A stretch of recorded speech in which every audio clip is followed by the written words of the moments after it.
The most constricting thing in a person's life is not failure, not poverty, not even fate. The most dangerous sentence is, "What will people say?" This sentence stops a person in their tracks, steals their courage, and imprisons them even while they are alive.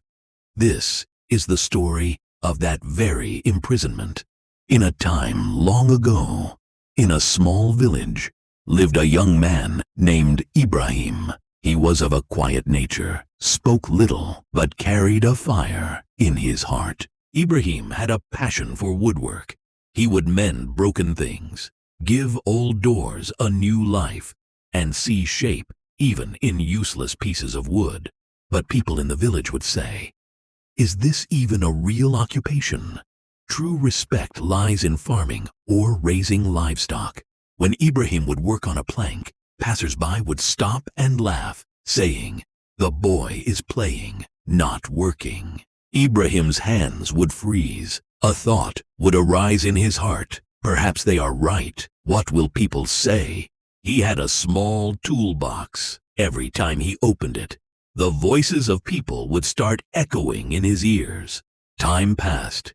Ibrahim did not stop dreaming, but he stopped acting upon his dreams. One day, an old artisan came to the village. His name was Ustad Rahim. His hands trembled, but his eyes held the expertise of years.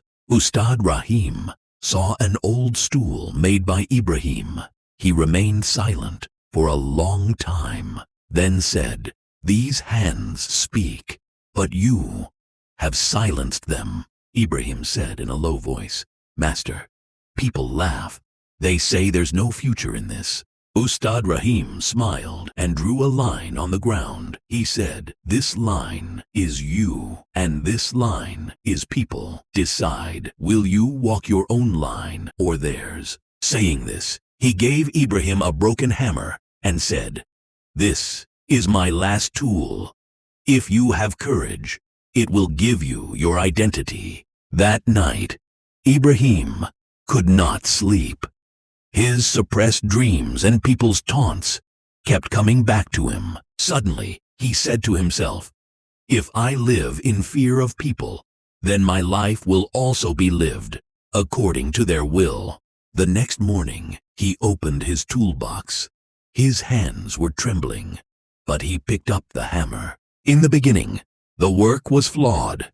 His fingers got injured, and the villagers' laughter grew louder. But Ibrahim closed his ears. He worked every day, even if it meant driving just one nail.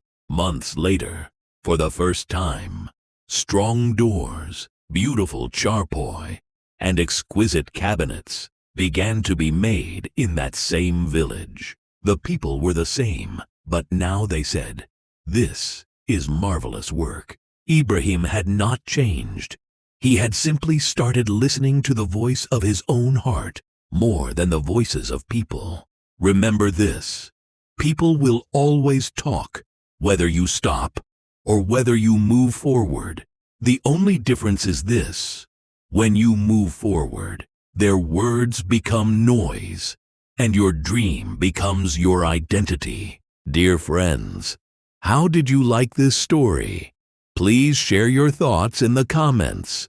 Don't forget to subscribe to our channel. Thank you so much for watching the video.